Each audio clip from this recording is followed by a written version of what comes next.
Bonsoir à tous, merci pour cette présentation, merci pour votre accueil et pour votre présence. Alors peut-être pour commencer, je voulais vous montrer de l'iconographie qui va peut-être vous parler, et c'est l'iconographie, ces films notamment que j'ai mis sur la présentation, c'est ce dans quoi j'ai été immergée et ce que j'avais à l'image, enfin à l'idée, ce qui me venait immédiatement quand j'associais le mot enfance et guerre, et encore plus enfance et Seconde Guerre mondiale. Et donc quand j'ai commencé à travailler sur les enfants pendant la Seconde Guerre mondiale, un petit peu avant ma thèse, j'avais visionné notamment Jeux interdits, donc le film de René Clément pour la France, donc qui retrace l'histoire de Paulette, une petite orpheline.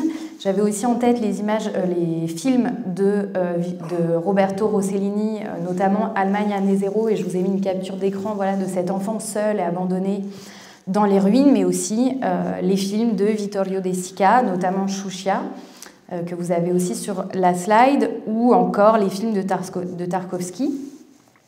J'avais aussi lu pendant mon adolescence un certain nombre de livres, notamment le journal d'Anne Frank ou Joseph Joffon, Un sac de billes, et un petit peu plus tardivement les travaux de Aaron Appelfeld et Svetlana Alexievitch, que vous connaissez peut-être, qui a été prix Nobel de littérature.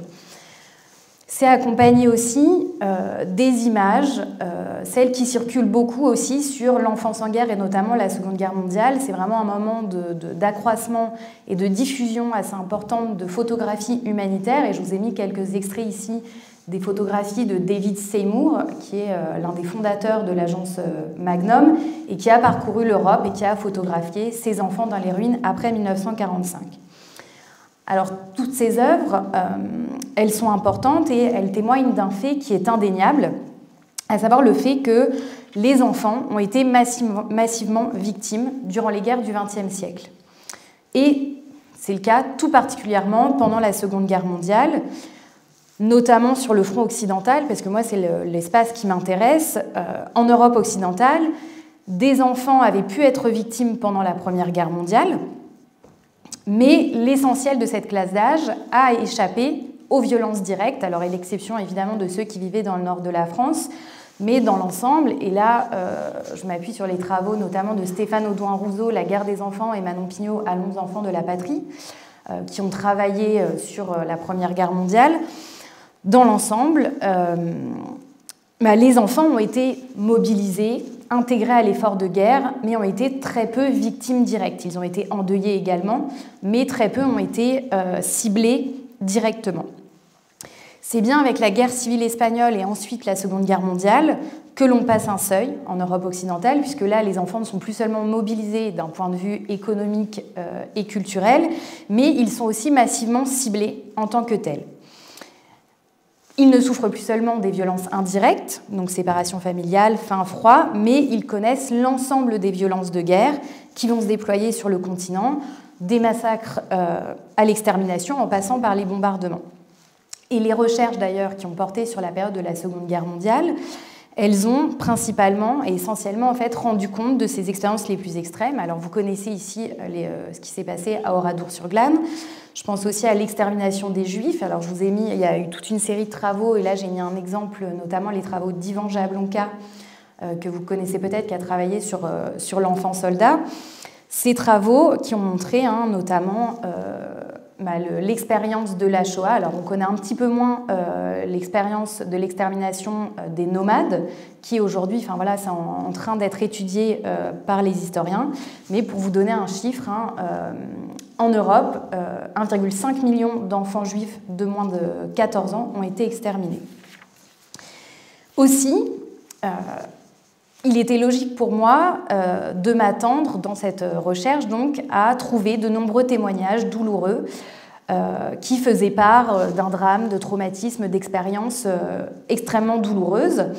Et j'ai été extrêmement surprise parce que parmi tous les documents que j'ai collectés, finalement, certains récits, et des récits qui étaient peut-être plus nombreux que ce que je pensais d'ailleurs, d'individus donc nés dans les années 1930, ne faisaient pas du tout état d'un drame ou de traumatisme, et pour certains même, il semblait que les années 40, en fait, ont été, pour certains, les plus belles années de leur vie, puisque la guerre était synonyme de liberté, d'une plus grande permissivité en l'absence du père, de la découverte aussi heureuse de la campagne pour ceux qui avaient été évacués des villes pour échapper au bombardement.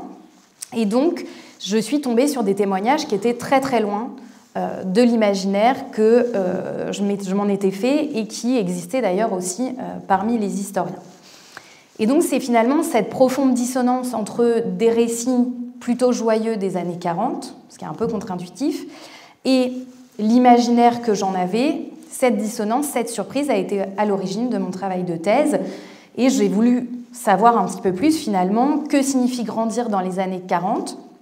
Alors au départ, je travaillais surtout sur la France. Qu'est-ce que ça veut dire finalement grandir en Auvergne? Qu'est-ce que ça veut dire grandir dans les années 40 pour un Parisien, pour un enfant qui vit sur les côtes de l'Atlantique ou près de la frontière allemande? Puisque tous ne semblaient pas en tout cas avoir vécu des expériences extrêmes comme c'était le cas pour les enfants juifs ou les enfants d'Oradour-sur-Glane. Et donc, je me suis attelée à collecter autant de récits d'enfants que possible pour rendre compte dans toute son épaisseur en fait, des expériences enfantines de la Seconde Guerre mondiale. Ça me semblait d'autant plus important que jusqu'alors, en fait, les seuls ouvrages sur l'enfance durant la Seconde Guerre mondiale s'intéressent, ce qui est assez logique en fait, s'étaient intéressés et penchés sur les enfants qui incarnaient les victimes par excellence, et en l'occurrence les enfants juifs et les enfants orphelins. Alors ces études, elles ont été fondamentales parce qu'elles ont permis de comprendre ce qu'était la Seconde Guerre mondiale, de bien comprendre ce phénomène et ce qui distinguait aussi la Seconde Guerre mondiale de la Première et d'autres conflits, mais elles omettaient d'autres aspects et d'autres expériences des enfants qui étaient peut-être des expériences un petit peu plus ordinaires et des expériences qui potentiellement étaient peut-être aussi majoritaires puisque certains ont pu traverser la Seconde Guerre mondiale de manière... alors, évidemment, c'est une expérience qui marque les enfants, mais peut-être pas en allant jusqu'au traumatisme. Et il me semblait aussi important d'intégrer autant d'expériences que possible, notamment parce que, en tout cas, d'aller un peu plus loin que cette histoire qui avait déjà été écrite et sur laquelle d'ailleurs j'ai pu m'appuyer, pour croiser les différents vécus des enfants, leurs interprétations. C'était important parce que les études aussi sur les enfants juifs omettent d'autres expériences que ces enfants ont pu vivre.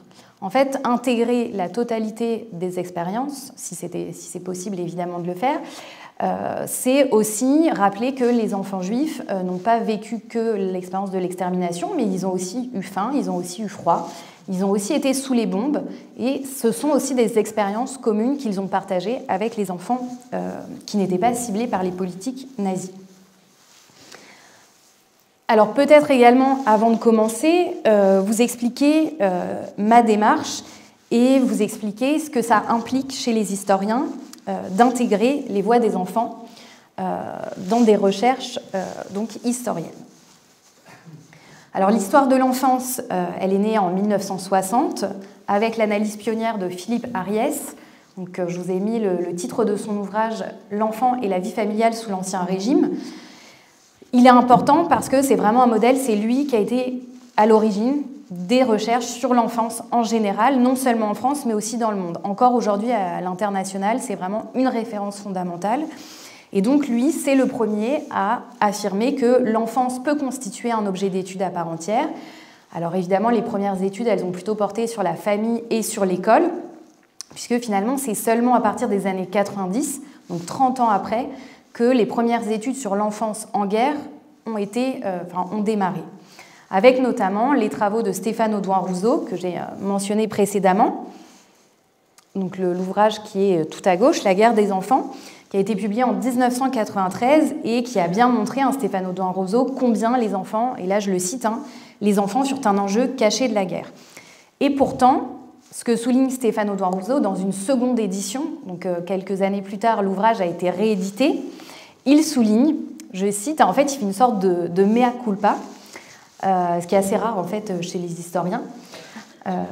Il écrit, je cite, dans la nouvelle introduction, Donc lui s'est beaucoup intéressé sur les questions de mobilisation culturelle, donc avec un point de vue par en haut. Il écrit, je cite, « Procéder de la sorte, n'était-ce pas attirer l'histoire culturelle sur son versant le mieux éclairé, toujours, celui de l'émission, de la production, de la création d'objets culturels, au détriment de leur réception, de leur appropriation, de leur intériorisation, cette zone généralement laissée dans l'ombre. Des programmes, donc là il parle des programmes scolaires, des ouvrages, des enseignants, on sait tout, mais des enfants eux-mêmes, rien ou si peu. » Et donc finalement, ce que dit Stéphane Audouin-Rousseau, c'est qu'il a adopté, et les historiens, jusqu'aux années 2000, en fait, ont adopté une approche par le haut. Ils étudiaient les enfants sans intégrer les vécus de ces acteurs.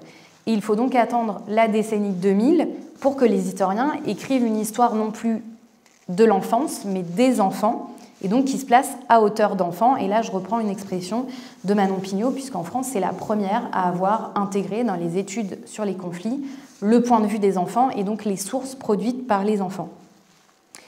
Cette approche, il me semble important de le souligner. Alors bon, il s'agit, en tout cas chez les historiens, de considérer que les enfants ont une agency ou agentivité, c'est la traduction française du terme anglais. Alors bon, l'expression n'est pas très belle, mais qu'est-ce qu'elle implique?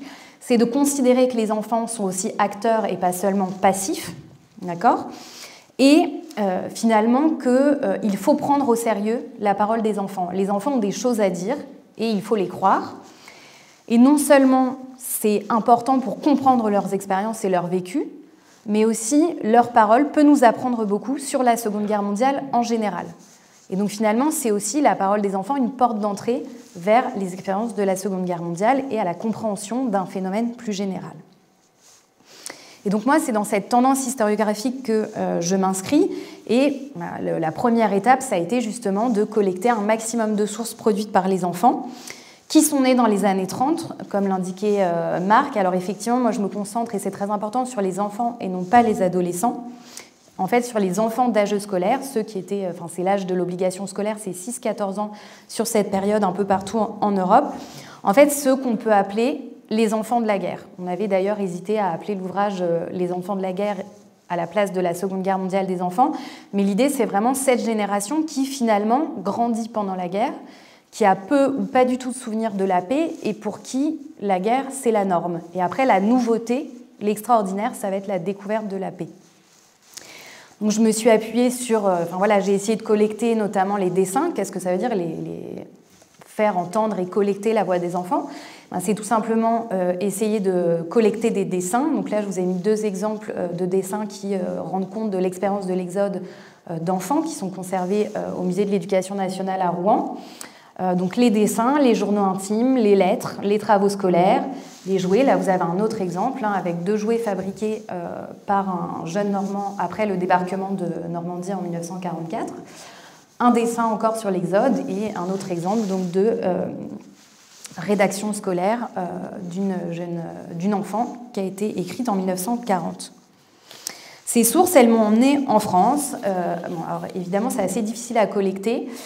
Donc ça m'a amené à voyager en France, en Italie, en Suisse, en Allemagne, aux États-Unis. C'était une quête de longue haleine, notamment parce que ces documents, ils ne sont pas aussi bien rangés dans les archives que les documents du ministère de l'Éducation nationale, par exemple, que j'ai consulté par ailleurs. J'ai croisé en fait ces récits des enfants avec des sources produites par les adultes, donc des ministères, mais aussi, comme ça a été expliqué pendant la présentation, avec des photographies, des documents d'organisation humanitaire, mais aussi des documents produits par les experts, puisqu'il y a eu beaucoup d'enquêtes sanitaires, d'enquêtes de nutritionnistes, de pédiatres, de psychologues, qui ont été faits sur les enfants pendant la Seconde Guerre mondiale.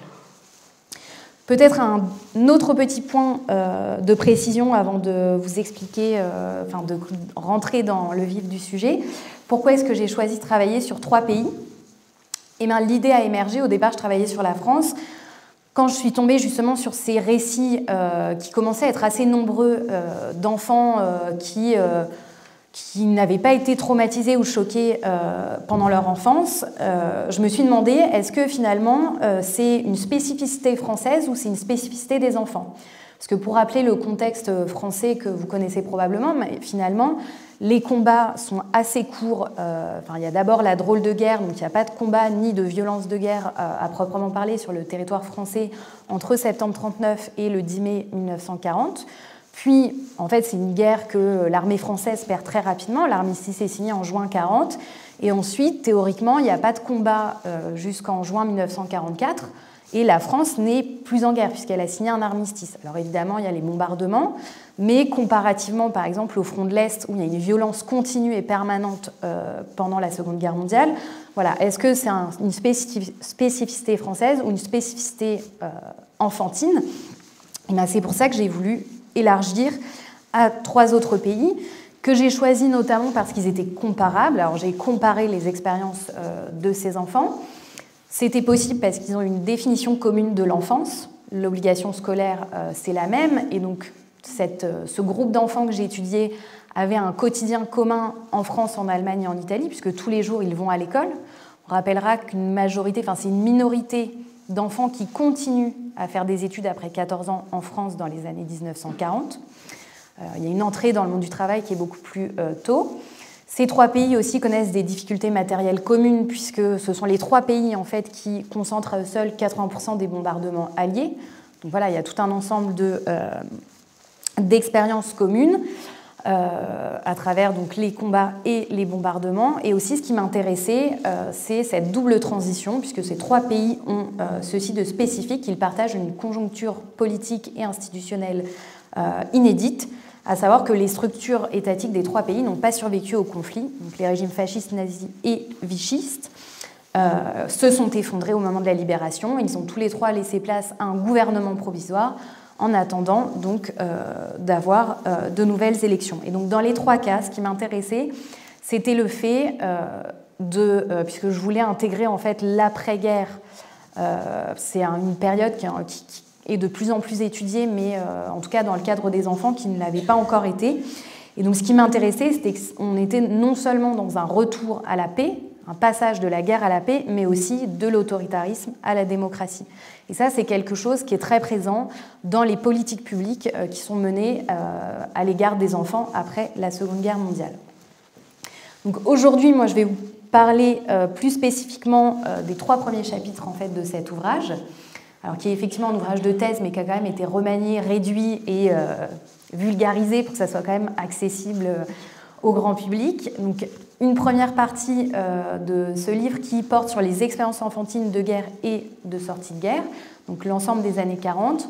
Ensuite, le deuxième temps, c'est les chapitres 4, 5, 6 qui interrogent quels sont les effets et comment les scientifiques ont mesuré les effets du conflit sur l'enfance. Et je croise notamment les enquêtes des experts avec les discours des enfants et j'interroge la figure de l'enfance victime de guerre, parce qu'on est vraiment dans un moment central pour la construction de cette figure au XXe siècle, et on en est héritier encore aujourd'hui. Et les 2 derniers chapitres, en fait, posent la question des politiques qui sont menées pour relever l'enfance des épreuves de la guerre. Sachant qu'en fait, la grande question qui structure ce livre, c'est dans quelle mesure la Seconde Guerre mondiale a-t-elle affecté et transformé l'enfance en Europe occidentale? Alors, à la fois du point de vue des enfants, donc de leurs expériences, mais aussi dans le rapport que les sociétés européennes entretiennent avec l'enfance. Alors, donc, pour revenir en fait, au point qui m'intéresse aujourd'hui, finalement, qu'est-ce que ces sources que j'ai commencé à évoquer, qu'est-ce qu'elles nous dévoilent, qu'est-ce que les voix des enfants nous disent de la Seconde Guerre mondiale? Alors, l'analyse des dessins, des journaux intimes, des rédactions scolaires qui sont produits dans les années 40, elle frappe en premier lieu par la grande diversité des expériences sur le front occidental, qui sont partagées par les enfants des 3 pays, qu'ils soient français, allemands ou italiens. Alors bien sûr, il y a l'expérience de la violence qui surgit de ces sources. Alors en dehors de l'extermination des Juifs et des nomades, qui est donc une violence continue et qui est assez spécifique, avec une accélération bien sûr à partir de 1942, les violences, elles se font principalement au moment des entrées et des sorties de guerre. On est vraiment à des moments, les entrées et les sorties de guerre en général, et c'est le cas de beaucoup de conflits en fait, ce sont des moments où les combats sont les plus intenses et les violences les plus extrêmes. C'est dans ces moments que se jouent notamment et que surgissent des massacres et des exactions, commis notamment lors de la libération des territoires européens. Après le débarquement en Sicile, qui a eu lieu pour l'Italie en juillet 1943 et en Normandie en juin 1944, Et c'est notamment dans ce contexte que le 10 juin 1944, 204 enfants âgés de moins de 14 ans ont perdu la vie lors du massacre d'Oradour-sur-Glane. Et pour vous donner un autre exemple aussi en Italie, ils sont 274 âgés de moins de 16 ans à périr lors du massacre de Marzabotto en Émilie-Romagne à l'automne 1944, qui est un massacre lui aussi perpétré par la Waffen-SS. Et on a aussi des violences un petit peu plus ponctuelles. Il y a notamment un dossier aux Archives nationales dans le fonds du ministère de l'Éducation nationale qui retrace les récits qui tentent de collecter les violences commises à l'égard des écoliers, avec notamment le cas de Lucienne, 11 ans, qui vit dans le hameau de Roufillac en Dordogne, qui, elle, s'est vue mitrailler les jambes par un SS, puis arrosée d'essence et brûlée vive. Donc vous voyez qu'il y a aussi des cas de violence qui sont individuels. Alors bien sûr, les nazis et les fascistes, pour le cas aussi de l'Italie, n'ont pas le monopole de la violence. Des soldats soviétiques, des soldats états-uniens, des soldats français sont aussi auteurs de violences, notamment de viols, qui, s'ils ciblent les femmes, souvent adolescentes et adultes, touchent aussi de très jeunes enfants. C'est notamment le cas d'un jeune garçon âgé de 9 ans, en juillet 1944, qui a été violé par un goumier marocain, donc qui appartient à l'armée française, à Santa Maria la Fossa, lors de la libération du territoire italien. Les mouvements des armées provoquent aussi des déplacements de la population civile qui sont contraintes de fuir. Il y en a eu beaucoup en Italie et ça crée énormément de souffrance chez les enfants, puisque souvent on abandonne ses biens, on abandonne sa maison qui est détruite, pillée, qu'on ne va probablement pas retrouver. Donc c'est une expérience qui est profondément éprouvante, même si finalement la violence, en tout cas sur le front occidental, la violence la plus communément partagée, c'est celle des bombardements. C'est la plus récurrente, la plus partagée, avec des attaques aériennes donc, qui sont d'abord le fait de l'Allemagne nazie jusqu'en juin 1940, puis ensuite qui sont le fait des Alliés, qui ciblent principalement donc, l'Allemagne. L'Allemagne, elle reçoit 50% des bombardements alliés, puis la France et l'Italie. La France, c'est 22% des bombardements alliés et l'Italie, 13% du total. Et donc dans les témoignages, moi, ce qui m'a frappée, et ça aussi, ça a été une grande surprise pendant ma thèse. Ce qui est frappant de constater, c'est que quelle que soit leur nationalité, les enfants font presque systématiquement le même récit. Ces enfants âgés de 6 à 14 ans perçoivent les bombardements de la même manière, et donc par-delà les frontières, ils évoquent des sentiments qui sont similaires. Ils utilisent les mêmes structures narratives, ils choisissent exactement les mêmes mots, et ils politisent rarement les attaques. Et c'est le cas aussi en Allemagne, qui est pourtant dans un contexte totalitaire. Les bombardements sont assez peu, sinon rarement, interprétés à l'aune de la propagande nazie, ce qui n'est pas le cas des adolescents. C'est aussi pour ça que j'ai insisté sur la différence entre enfance et adolescence. Ce n'est pas du tout le cas dans les travaux et dans les écrits laissés par les adolescents. Et ce qui ressort le plus, c'est que ces enfants retracent l'expérience des violences de guerre, principalement par le biais des sens, avec un registre, notamment lexical sonore, qui est omniprésent. Donc, il est fait mention du bruit de la sirène, du fracas et de l'explosion des bombes, des sifflements assourdissants, des cris de panique, avec une utilisation assez fréquente aussi des onomatopées, qui est aussi un moyen d'expression pour les enfants qui ne trouvent pas toujours les mots pour exprimer cette violence qu'ils ont vécue. Je vous montre notamment ces deux dessins qui retracent, donc un dessin à gauche qui a été fait par un Allemand en 1946. Alors il faut savoir que la spécificité quand même des bombardements en Allemagne, c'est que sont envoyées des bombes incendiaires, donc il y a énormément d'incendies. Et à droite, vous avez un dessin de bombardement en France qui a été publié aussi, enfin qui a été produit en 1946. Et on entend aussi, enfin en tout cas, peut-être que vous ne serez pas d'accord, mais il me semble qu'on peut voir en particulier avec le dessin qui est à droite, ce son et ce chaos avec notamment, je ne sais pas si vous arrivez à voir, mais tout en bas, une bouche qui est ouverte. Et on peut voir aussi les personnages qui ont les bras levés et ça témoigne aussi de cette agitation et de ce vacarme. Donc au son sont aussi fréquemment mentionnées les couleurs, et d'ailleurs les dessins sont, et lorsque c'est possible, et qu'évidemment les crayons de couleur sont à disposition, mais les enfants privilégient des teintes qui sont sombres et agressives, notamment le rouge, le jaune, le noir, et quand les crayons de couleur ne sont pas forcément disponibles, on voit que les enfants appuient et font des traits, appuyées, grossissent pour montrer aussi la violence. Et ces manières graphiques de représenter la violence, elles font souvent écho aux témoignages écrits, puisqu'on retrouve ce vocabulaire du rouge, du noir, notamment il est question de mer de flamme, et toutes les tonalités, toutes ces tonalités sont représentées. Sachant que le moment même du bombardement n'est pas toujours le moment le plus éprouvant pour les enfants, parce que parfois c'est la sortie de l'abri qui peut être éprouvante, et je voudrais vous lire avec vous donc ce témoignage d'Eliane qui, dans une rédaction scolaire de 1948, écrit, donc elle a réussi à se réfugier dans un bistrot pendant l'alerte, et elle sort et elle écrit « À notre vue, s'offrit un spectacle horrible. Aux arbres étaient accrochés des lambeaux de vêtements, de membres même. Sur la chaussée, un corps sans tête était allongé non loin de nous. Plus tard, nous apprîmes par les journaux que c'était une jeune fille dont la tête avait été enlevée par le déplacement de l'air. » Et donc ce spectacle de la violence, il est très très difficile à vivre, et il est d'autant plus qu'il est souvent accompagné, et là on est encore dans les sens, d'émissions olfactives qui sont souvent nauséabondes.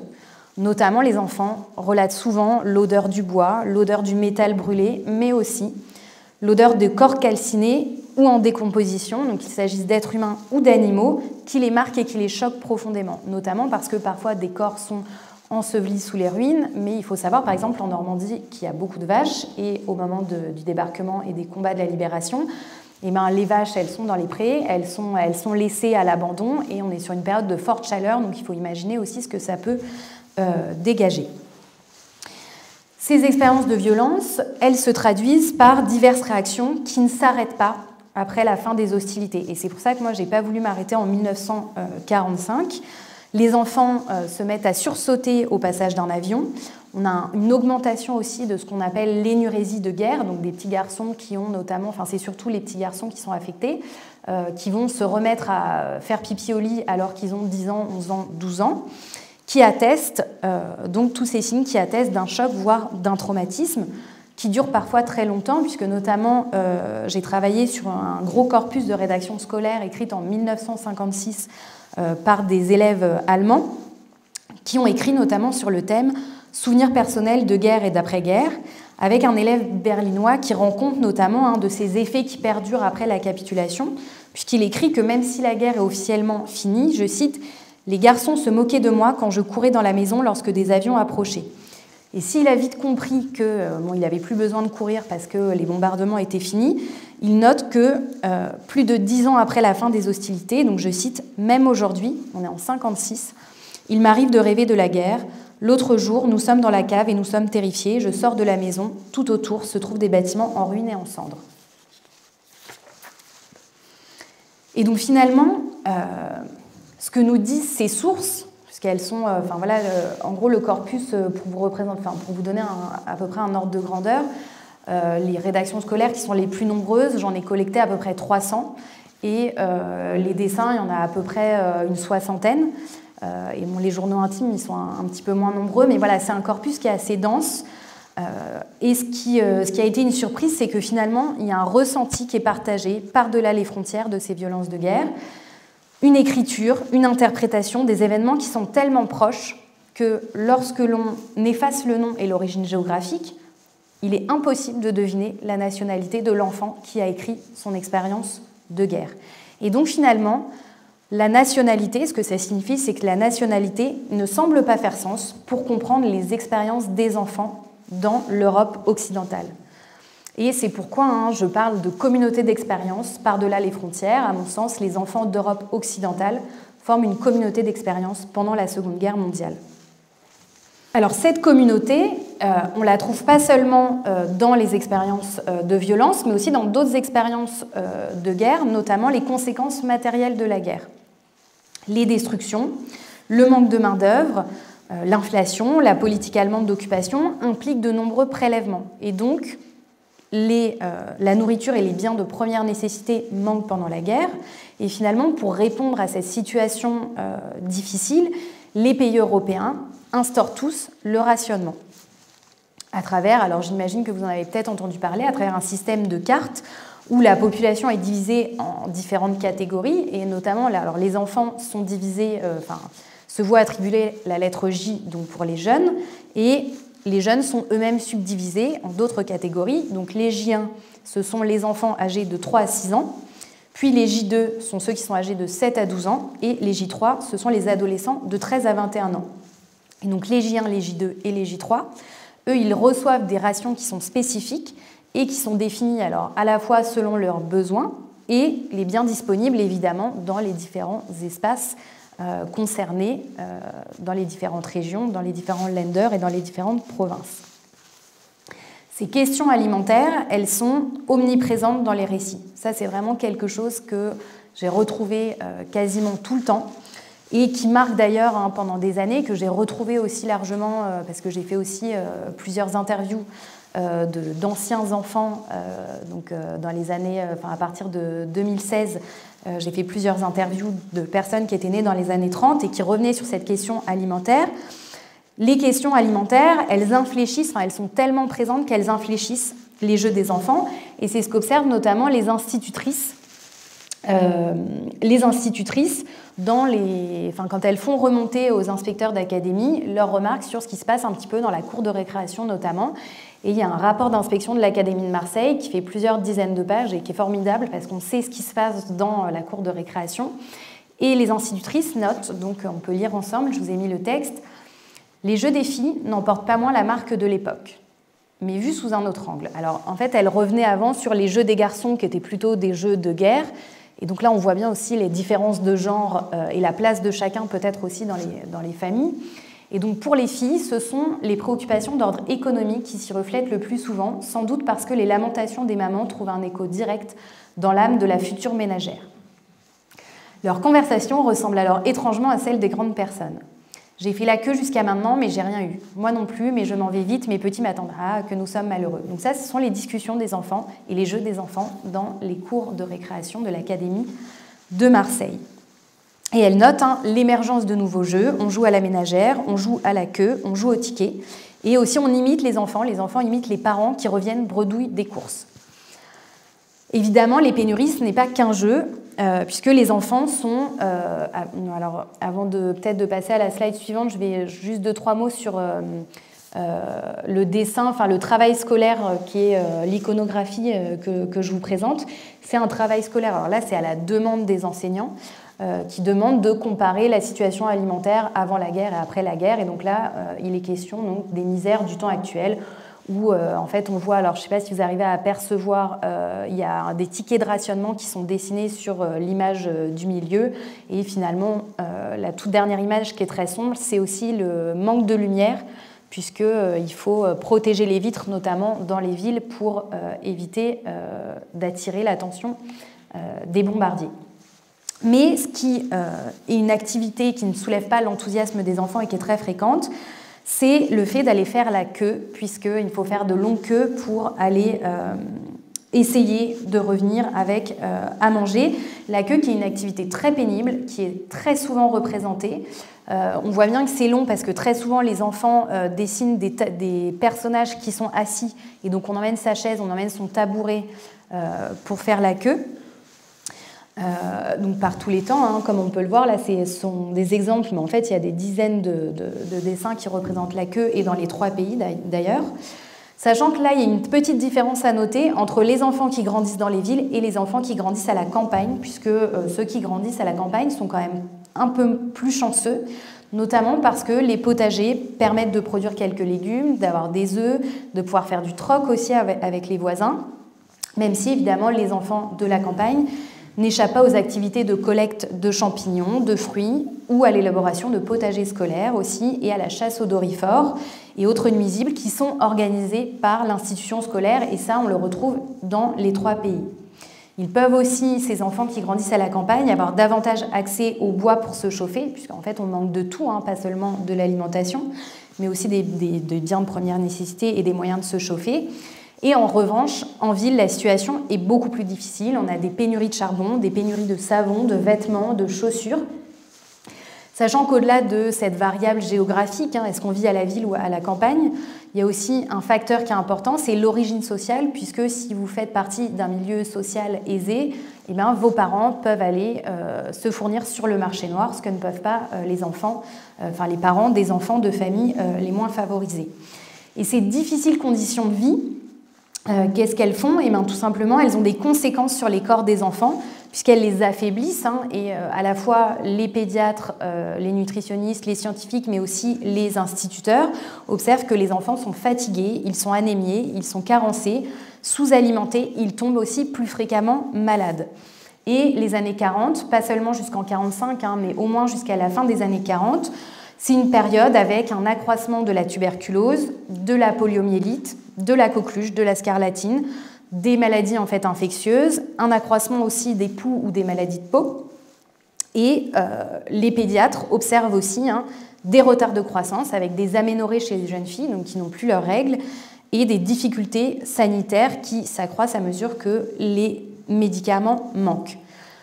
Cette situation, elle est beaucoup plus présente chez les enfants des villes, chez les petits urbains, que ceux de la campagne, et ça, c'est quelque chose qu'on retrouve dans les 3 pays.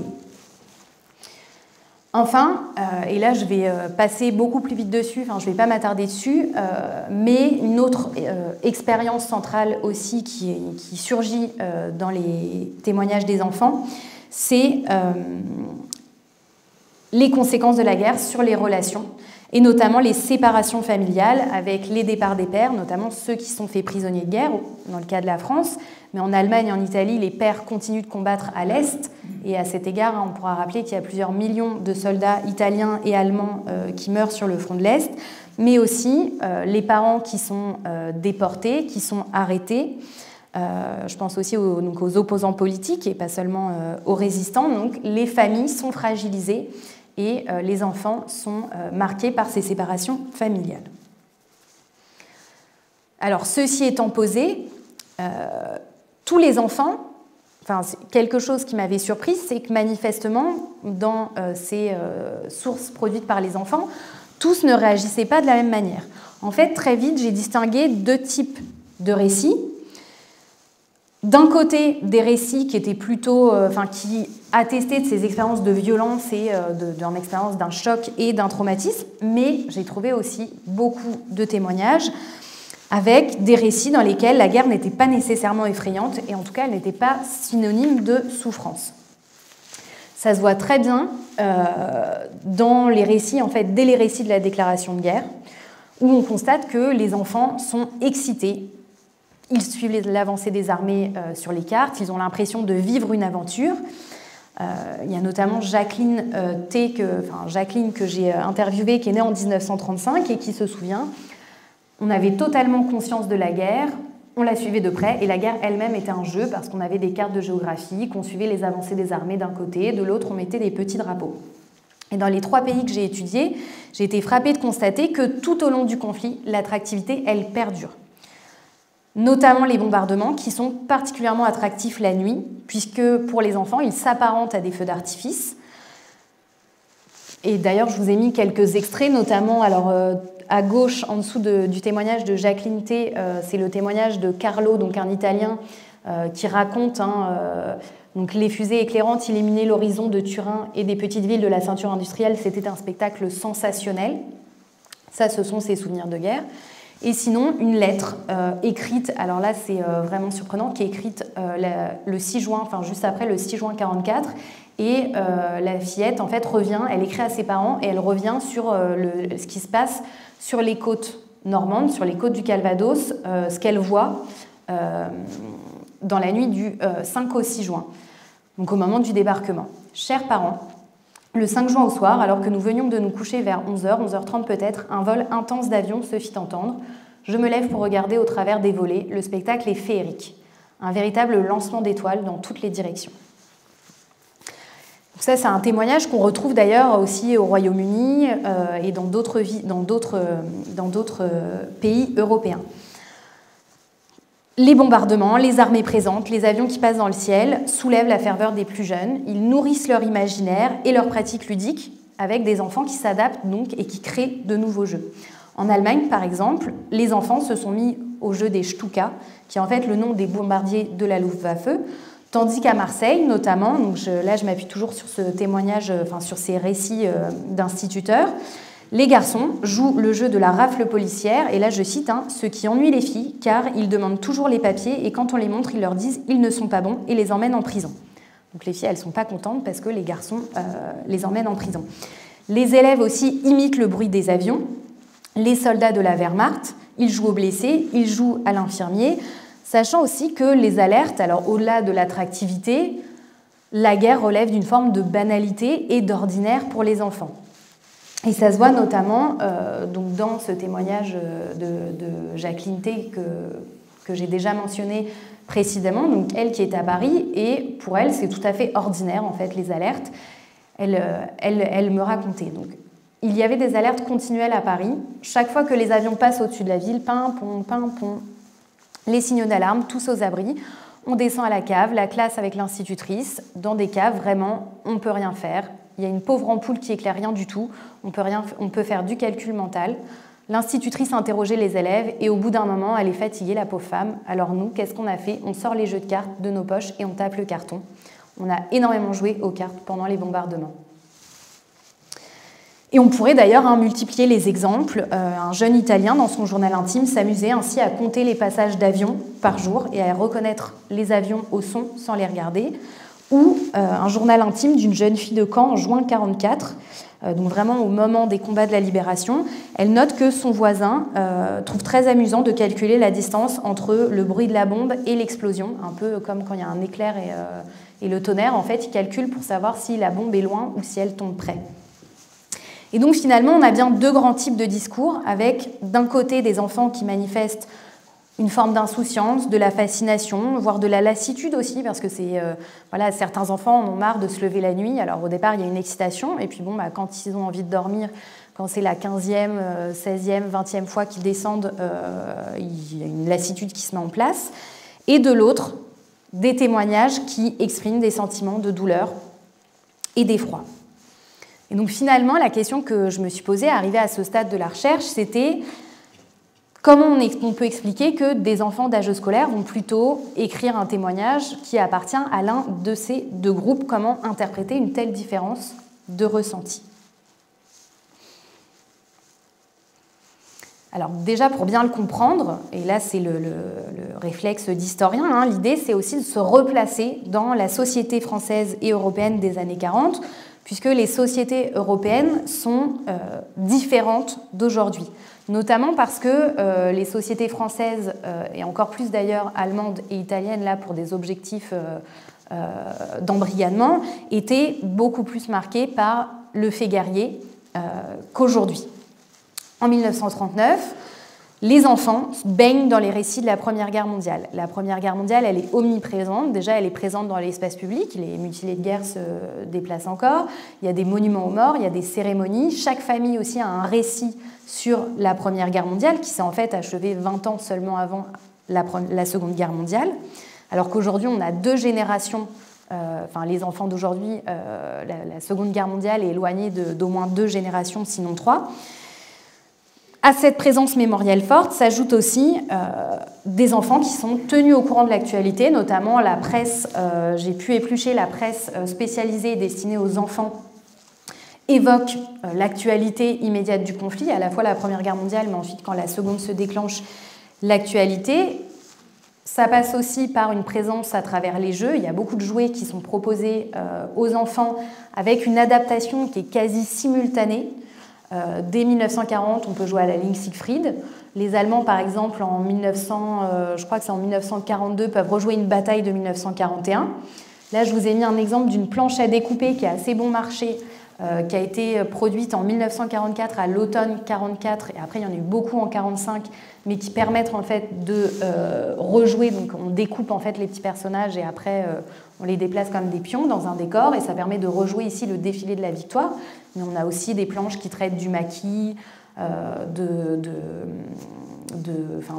différentes batailles de la période de guerre. Et donc, finalement, ça contribue aussi au développement d'une atmosphère belliqueuse, en tout cas qui est un peu plus forte dans les années 40 qu'aujourd'hui, et qui inspirait déjà et éveillait l'imaginaire des enfants.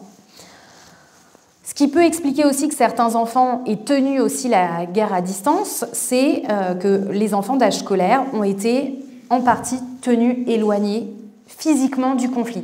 Ça, c'est quelque chose, c'est une histoire qui reste encore à écrire. C'est très présent dans la mémoire des Britanniques, mais en Europe, il y a eu des campagnes d'évacuation massives qui ciblaient précisément les enfants âgés de 6 à 14 ans.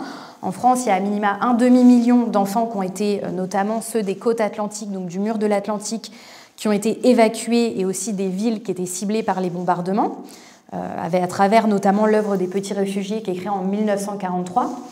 En Allemagne, ce sont 2 millions d'enfants qui sont évacués des villes pendant plusieurs mois, et le cas des Italiens, des Français et des Allemands, on ne part pas seulement pour quelques jours ou quelques semaines, c'est vraiment des séparations de plusieurs mois, voire parfois plusieurs années. Mais pour beaucoup, puisque j'ai aussi pu travailler sur les récits de ces enfants, il y a une forme d'insouciance et de joie, puisque c'est un peu comme des colonies scolaires pour ces enfants. Finalement, notamment pour le cas des enfants qui souffrent de la faim dans les villes, c'est la découverte de la campagne, c'est manger à sa faim pour la première fois, etc., etc.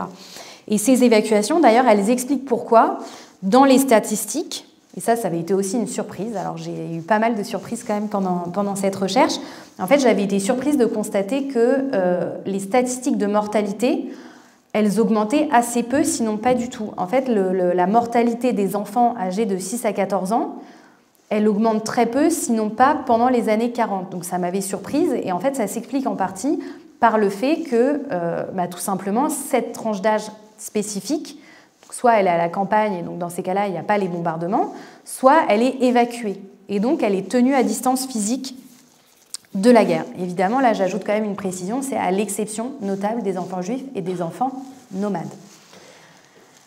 Et d'ailleurs, les enfants finalement d'âge scolaire ne sont pas les premières victimes de guerre.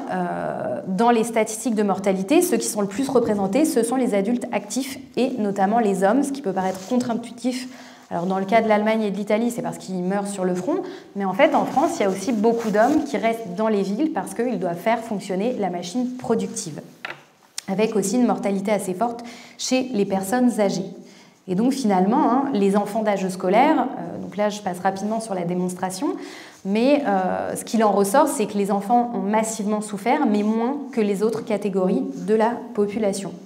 Et de ce point de vue-là, ce que j'ai constaté, c'est une adéquation entre les récits des experts, donc les grandes enquêtes de nutritionnistes, pédiatres, etc., et les récits des enfants. En fait, les sources et les témoignages des enfants coordonnaient totalement avec ceux des experts, ce qui n'est pas forcément le cas avec les récits des acteurs politiques et des acteurs humanitaires dans l'espace public. On pourra peut-être y revenir dans la discussion, mais voilà, il y a un décalage qui s'opère et c'est aussi pour ça qu'il y a une diffusion plus grande dans l'espace public de l'enfance systématiquement et nécessairement victime de guerre, alors que experts comme enfants nous indiquent le contraire. Surtout, ce que j'ai constaté en analysant systématiquement les deux types de sources produites par les enfants, ça m'a permis de comprendre, au-delà du contexte global des sociétés européennes, ça m'a permis de comprendre le rapport des jeunes Européens à la guerre, alors des années 40 bien évidemment, puisqu'il m'est vite apparu que finalement il y avait un élément qui était central dans la perception de la guerre des enfants, c'est la sphère intime. La sphère intime, l'échelle microscopique du quotidien, c'est le référent qui permet de comprendre l'expérience de guerre des enfants, c'est-à-dire de savoir quand est-ce qu'ils basculent et qu'ils font l'expérience directe de la violence ou non. Bon, je vais vous expliquer, mais globalement, pour rappel, la sphère intime chez les enfants, ce que j'entends par sphère intime, c'est ce qui relève de leur quotidien, à l'échelle, donc à la fois entendu en termes spatiaux et relationnels. L'intime des enfants, c'est tout simplement la maison et l'école, voire le chemin pour aller à l'école et les espaces qu'ils empruntent quotidiennement, mais aussi les relations, alors pas seulement la famille, mais aussi les camarades, parce que quand un camarade est, par exemple, tué, forcément, ça affecte les enfants. Alors comment ça se traduit concrètement et comment je l'ai constaté? C'est parce que dans les récits qui intègrent et qui inscrivent, qui rendent compte des violences de guerre, ils inscrivent leur expérience dans leur propre chronologie intime et pas dans la chronologie politique et diplomatique. Pour eux, la référence, ce n'est pas quelques mois après 1939 ou juste avant le débarquement, etc. Eux, ce qu'ils expliquent, c'est « j'étais en train de ramasser des légumes avec mon grand-père ». Là, je vous cite des extraits. J'étais en train de jouer aux cartes, ils sont à la messe, ils sont en train de fêter un anniversaire. Et donc, ils n'inscrivent jamais leur expérience de la violence et leur expérience traumatisante dans la chronologie politique et diplomatique du conflit, contrairement à ceux qui vont rendre compte, par exemple, de la libération, mais qui n'auraient pas vécu quelque chose de traumatisant, mais qui vont raconter, à la demande des professeurs dans les écoles, de faire le récit de la libération d'un village. Parce que ce qui est difficile, c'est de savoir, voilà, est-ce qu'un enfant l'a vécu ou pas. Et quand on a des corpus de toute une classe, en fait, on voit très vite les formulations toutes faites qui ont été probablement écrites au tableau par les enseignants et les récits qui sortent de la chronologie des adultes, en fait, pour avoir des mots qui vont être un peu maladroits, qui vont rendre compte d'un petit détail. Par exemple, le fait qu'il y ait un caillou qui soit à cet espace-là, etc., etc. Et donc, pour les enfants, finalement, le 6 juin 44, ça ne fait pas sens. Le 8 mai 45, ça n'est pas porteur de sens. Pour eux, c'est quand il y a une irruption de la violence dans leur sphère intime qu'il y a une forme d'intériorisation de la guerre qui va provoquer la peur. En fait, tant que la violence de guerre ne pénètre pas cette sphère intime, quand bien même elle s'en approche, parce que par exemple les enfants, s'il y a un bombardement dans leur quartier, tant que ça ne touche pas les espaces du quotidien, donc l'école et la maison, ou alors la maison d'un proche, par exemple la maison des grands-parents, il y a plutôt une excitation parce qu'ils vont vouloir, après l'école, aller voir une maison en ruine, voire aller escalader cette maison en ruine. Tant que la guerre n'est pas vécue intimement, chez ces enfants, donc âgés de 6 à 14 ans, la guerre reste quelque chose d'immatériel. Alors elle est bien réelle, ils savent qu'on peut mourir à la guerre, ça ils en ont bien conscience, mais ils ne projettent pas ses conséquences sur eux-mêmes. Et donc finalement, c'est l'expérience directe et intime de la violence qui crée un point de bascule, et ça m'a permis, cette loupe, cet outil de l'intime, ça m'a permis de comprendre finalement ces deux types d'expériences. Et donc après cette pénétration de la violence dans la sphère intime, ce que j'ai constaté, c'est que les enfants ne réagissent plus de la même manière. Lors du passage d'un avion, à la vue d'une attaque aérienne, ils rencontrent des difficultés à dormir, ils sursautent lorsqu'ils entendent un bruit sourd. Par exemple, à Essen en Allemagne, après un bombardement, une petite fille qui jouait au Stuka a arrêté de jouer au Stuka. La différence aussi, si vous voulez y voir un petit peu plus clair, alors là, oui, je ne vous ai pas montré, mais c'est des photos d'évacuation d'enfants qui sont très bien organisées, d'ailleurs, pendant la Seconde Guerre mondiale. Je ne sais pas si vous arrivez à apercevoir, mais les enfants ont des petites étiquettes au cou. C'est des étiquettes sur lesquelles on a écrit nom, prénom, alors pour pas qu'ils soient perdus, mais aussi les parents indiquent les préférences alimentaires des enfants ou donnent des petits conseils pour les familles qui vont accueillir ou pour les organismes encadrants. Donc pour vous montrer cette distinction entre les enfants qui ont directement vécu la guerre ou non, cet extrait me semble assez clair, assez parlant. Donc là, c'est une institutrice encore qui raconte en fait le passage des avions au-dessus de l'école, et elle note. Donc dans l'école, il y a des réfugiés de Dunkerque et de Dieppe. Alors les petits réfugiés de Dunkerque et de Dieppe, lorsqu'ils voient un avion, vont se réfugier dans les jupes de la maîtresse. Les Marseillais les regardent surpris. Ils poussent, eux, des hurlements frénétiques et de leurs bras se faisant un fusil, ils visent l'avion. Bon, après, il y a pan, pan, pan. On n'a même pas été bombardés, s'exclamait d'un air déçu un de nos garçons après une alerte. Et donc, ce qui distingue les écoliers marseillais et les autres, c'est le fait d'avoir été directement confrontés ou non à la violence de guerre. Les réfugiés de Dunkerque et de Dieppe, eux, ils ont vécu un bombardement, ils ont perdu leur maison, et c'est aussi pour ça qu'ils ont été évacués dans le sud de la France.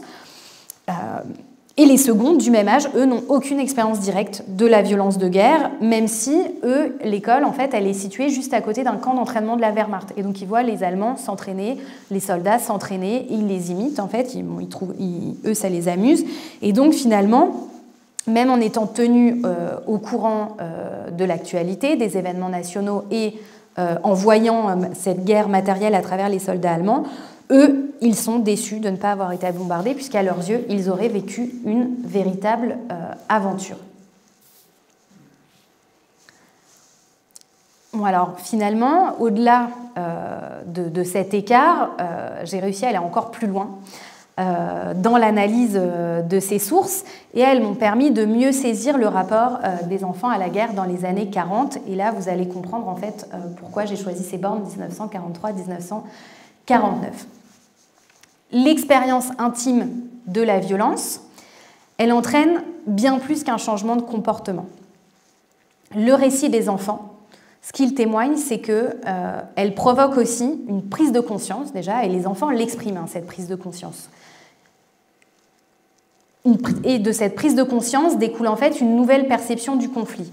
Pour eux, elle crée un événement au sens où, alors là je me suis appuyée sur les travaux d'Arlette Farge qui a essayé de comprendre ce que ça signifiait vivre un événement, et aussi sur les travaux notamment de l'historien François Hartog, alors lui qui parle de régime d'historicité, mais en gros ces deux chercheurs travaillent sur qu'est-ce qu'un événement. C'est un moment où notre rapport au passé, au présent et à l'avenir se modifie.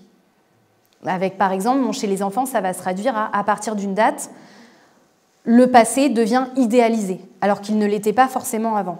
D'accord ? Et en revanche, quand on vit un événement traumatisant de guerre, l'avenir va devenir sombre, alors qu'avant il ne l'était pas. Et donc ce réaménagement un peu du rapport au temps, ce régime d'historicité, en fait c'est ce que provoque l'événement et le vécu de la guerre. Et Arlette Farge, elle parle, elle, je cite, d'une contraction intense qui donne un ton nouveau à travers l'histoire. Et ce phénomène-là, donc a été théorisé, il est très bien décrit par les enfants. Notamment, je vais vous donner quelques exemples, un jeune écolier allemand qui vit à quelques kilomètres à l'est de Berlin, il analyse il rend compte de l'arrivée des soldats soviétiques et des combats qui ont lieu dans son village, alors on est au printemps 1945, et il écrit, je cite, « Maintenant, la guerre a vraiment commencé pour moi ».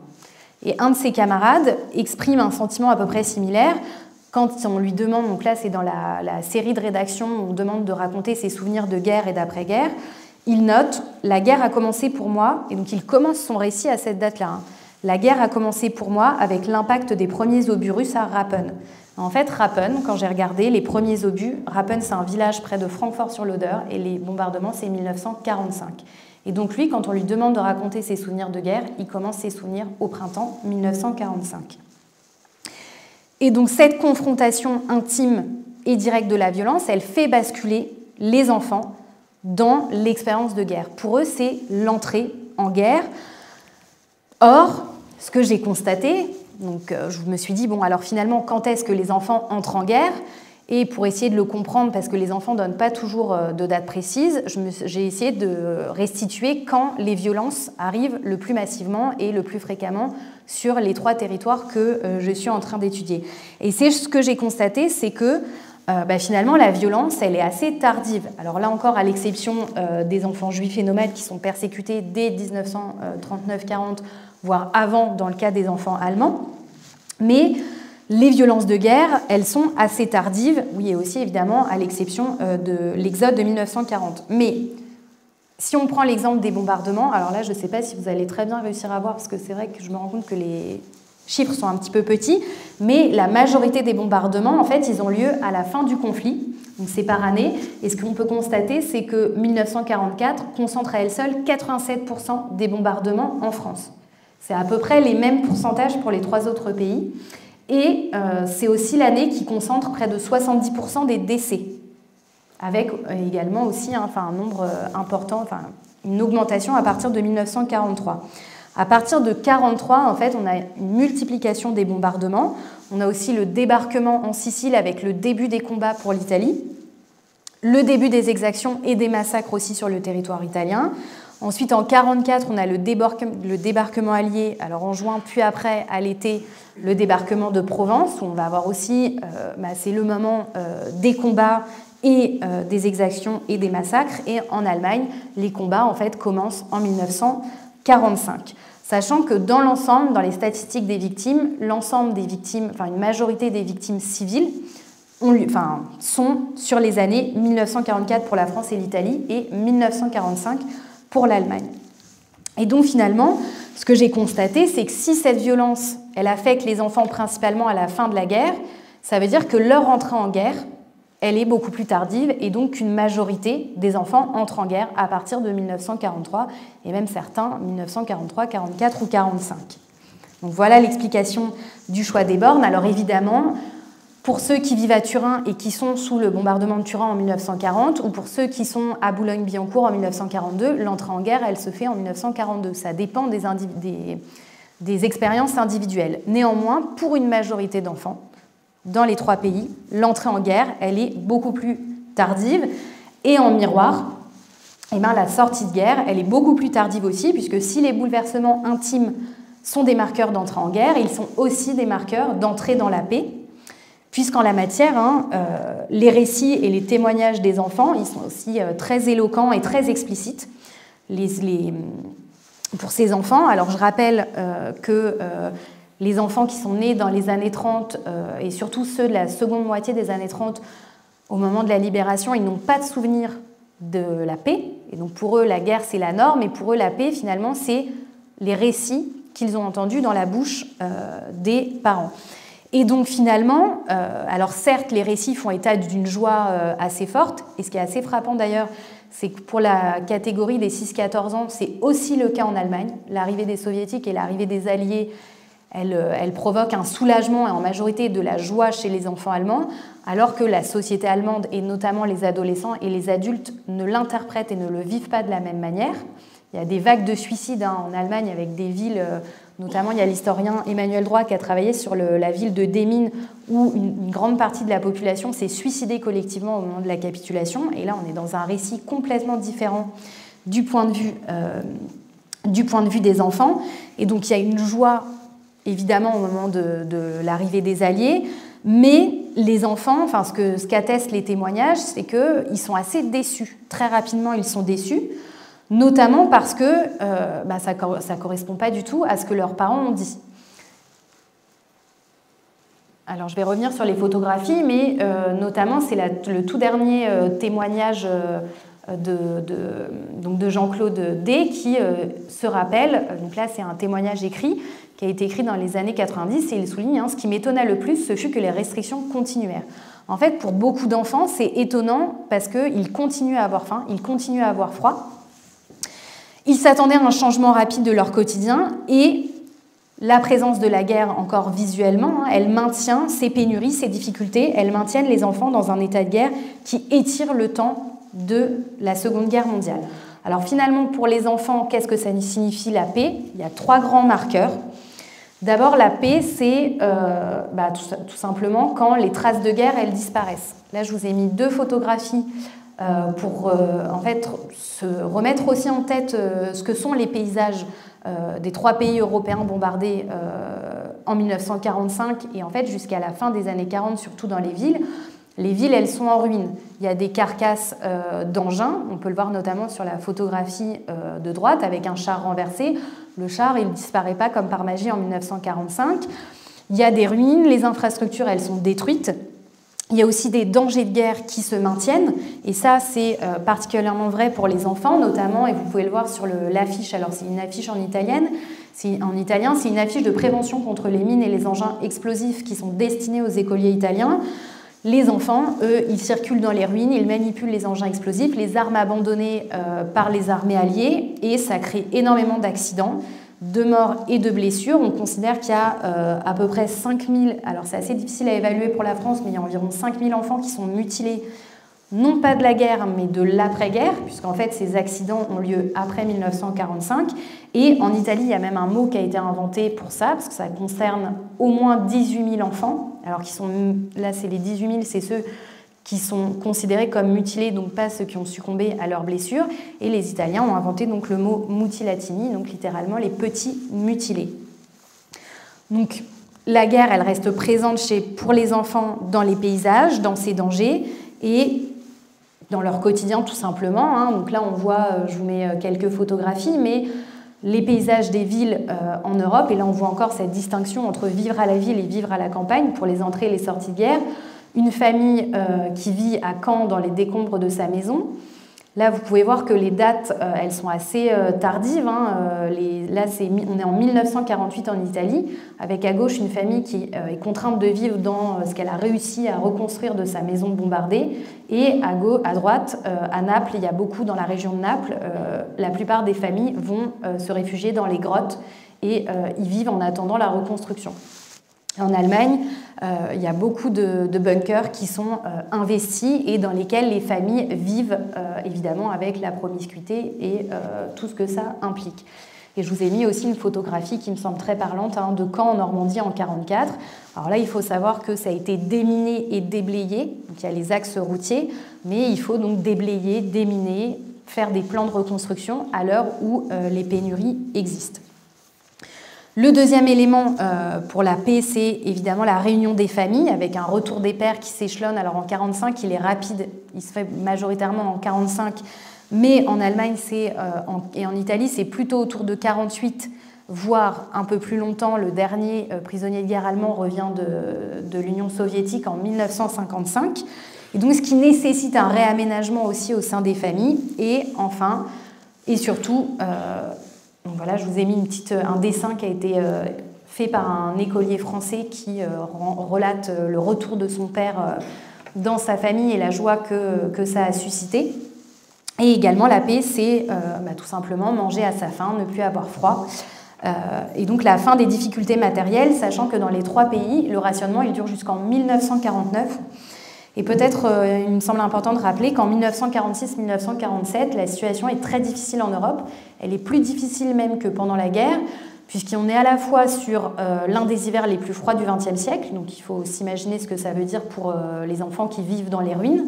Je crois qu'il fait -20 à Strasbourg, on est plutôt sur ces températures-là. Et aussi, on est sur une période de crise alimentaire mondiale en 1946-1947 qui touche donc l'Europe et l'ensemble du monde avec des baisses du nombre de calories qui sont consommées et qui prolongent la guerre.